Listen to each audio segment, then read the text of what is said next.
రాష్ట్ర ప్రభుత్వం గౌరవ ముఖ్యమంత్రి రేవంత్ రెడ్డి గారి నాయకత్వంలో గడిచిన ఒక సంవత్సరంలో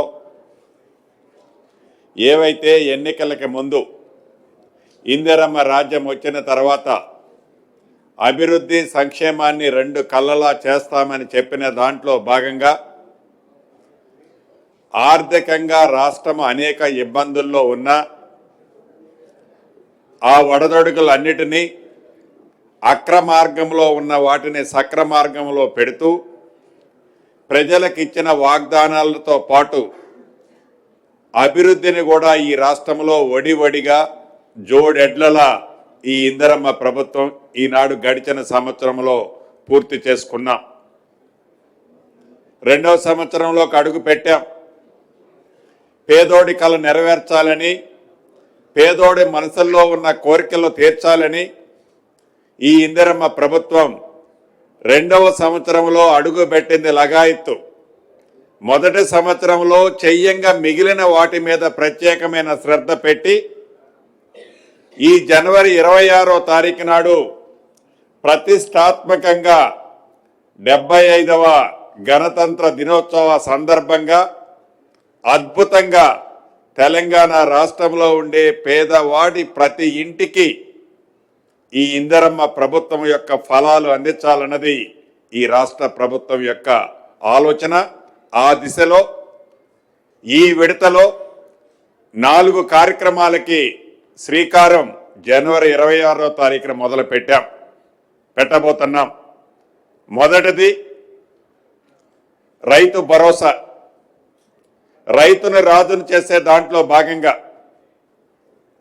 ఈ రాష్ట్ర ప్రభుత్వం, ఆనాటి ప్రభుత్వం సంవత్సరానికి ఎకరానికి 10,000 రూపాయలు ఇస్తే మన ఇందిరమ్మ ప్రభుత్వంలో ఆర్థిక పరిస్థితులు ఇబ్బంది ఉన్నా రైతును రాజు చేయాలని చేసే దాంట్లో భాగంగా రైతు యొక్క రుణమాఫీని 2 లక్షల వరకు చేసుకొని దానితో పాటు వడ్లకి 500 రూపాయల మద్దతు ధరతో పాటు ఇచ్చి సన్న వడ్లకి ఈనాడు రైతు భరోసా కార్యక్రమానికి కూడా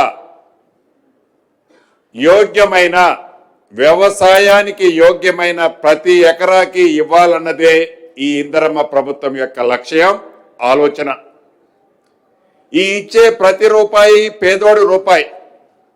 ఈ పేదోడి ప్రతి రూపాయిని సద్వినియోగం చేయాలనే ఆలోచన తప్ప ఏదో నియమ నిబంధనలు పెట్టి అర్హులైన వాళ్ళని ఫిల్టర్ చేసి అర్హులైన వాళ్ళని ఇబ్బంది పెట్టాలన్నది ఇందిరమ్మ ప్రభుత్వంలో ఎప్పుడూ ఎవరికీ ఉండదు. దాన్ని దృష్టిలో పెట్టుకొని ఆనాటి ప్రభుత్వానికి కావలసిన అభివృద్ధిలో భాగంగా అవి రోడ్లు కానీ, ఇరిగేషన్ ప్రాజెక్టులు కానీ, పరిశ్రమలు కానీ, ఇతరత్ర ఏ కారణాల చేతైనా భూమిని సేకరించిన భూమిని తిరిగి మళ్ళీ ఆనాటి ధరణిలో ఉన్నమాట వాస్తవం. అటువంటి వాటిని మనం కొత్త చట్టం ఏదైతే భూభారతి తెచ్చుకున్నామో, ప్రభుత్వం గతంలో ఎక్కువ చేసిన వాటిని అన్నిటినీ ఈ భూభారతిలో డిలీట్ చేసుకొని కొండలు, గుట్టలు, వాగులు, వంకలు రియల్ ఎస్టేట్కి మార్చుకొని పెద్ద పెద్ద బిల్డింగులు కట్టిన స్థలాలు ఏవైతే వారి సొంత ఆస్తులని వివిధ కారణాల చేత కన్వర్షన్ చేయించుకున్నారో ఆ చేయించుకున్న వాటిని వదిలేసి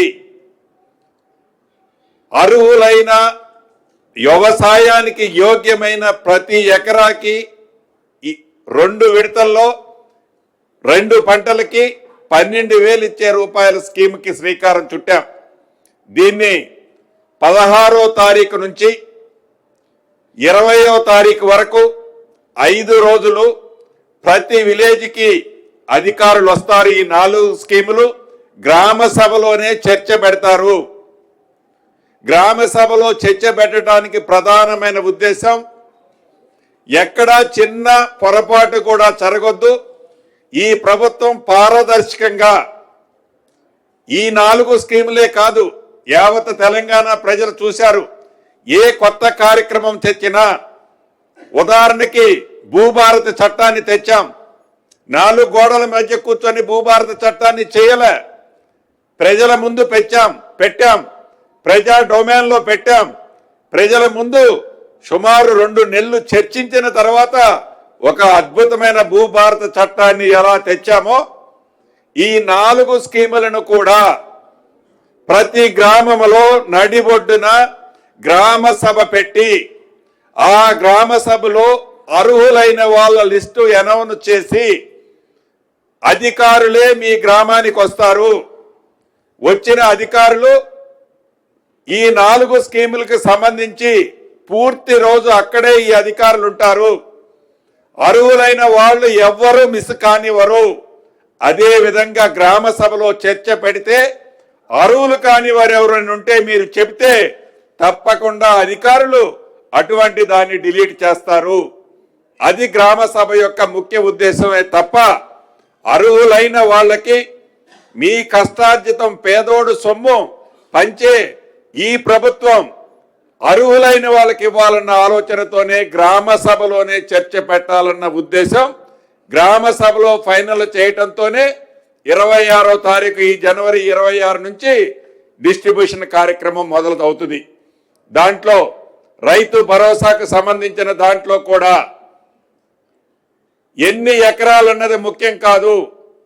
వ్యవసాయానికి యోగ్యమైన ప్రతి కుంటకి ఈ ప్రభుత్వం ప్రతి సంవత్సరం ఎకరాకి 12,000 ఇచ్చే కార్యక్రమం 2 పంటలకి శ్రీకారం చుట్టుతున్నది.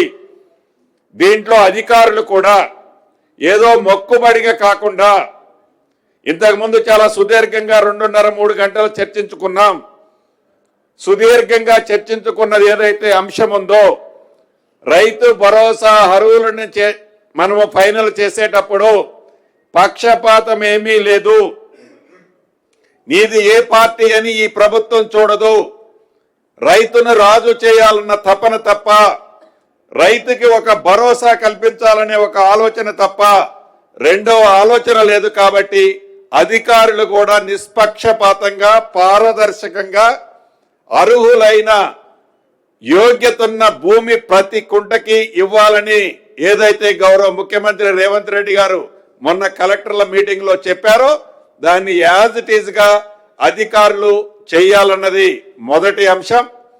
రెండవది రేషన్ కార్డుల విషయంలో కూడా గడిచిన 10 సంవత్సరాలలో ఆనాటి ప్రభుత్వం ఎన్నికలు వచ్చేటప్పుడే ఎన్నికలు వచ్చే బై ఎలక్షన్లు ఉన్న ప్రాంతంలోనే 1-2 రేషన్ కార్డులు ఇచ్చి చేతులు దులుపుకుంది.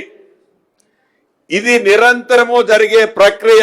ఈ ప్రభుత్వంలో అర్హులైన వాళ్ళు ఎవరైతే ఉన్నారో వాళ్ళు అప్లై చేసినా చెయ్యకపోయినా మళ్ళా కొత్తగా అప్లై చేసుకున్నా దాన్ని మీ లిస్టులో లేకపోయినా మళ్ళీ సపరేట్ లిస్టు రాష్ట్ర వ్యాప్తంగా అటువంటి ఏదైనా ఉంటే తప్పకుండా మళ్ళీ మీ కలెక్టర్ల ద్వారా మీ కమిషనర్కి కమ్యూనికేట్ చేయండి. అర్హులైన వాళ్ళందరికీ ఈ ఇందిరమ్మ ప్రభుత్వంలో మీరు మర్చిపోయారు. 10 సంవత్సరాలు అయింది కొత్త రేషన్ కార్డు చూసి. ఆ కార్డు ఈ ప్రభుత్వం ఇస్తుంది. ఒక విషయం అయితే అధికారులు గమనించాలి, ఒక పేరు ఒకే కార్డులో ఉండాలి. ఒక ఇంటి ఆడబిడ్డ ఇంకొక ఇంటికి కోడలుగా పోతే ఇంటి ఆడబిడ్డ దగ్గర ఉన్న కార్డులో డిలీట్ కావాలి, కోడలుగా వెళ్ళిన ఇంటి దగ్గర కార్డులో యాడ్ కావాలి. ఈ కార్డు రాష్ట్రంలో ఉండే అందరికీ అర్హులైన వాళ్ళకి కొత్త రేషన్ కార్డు ఇవ్వటం జరుగుతుంది. దీంట్లో ఏ రికమెండేషను లేదు.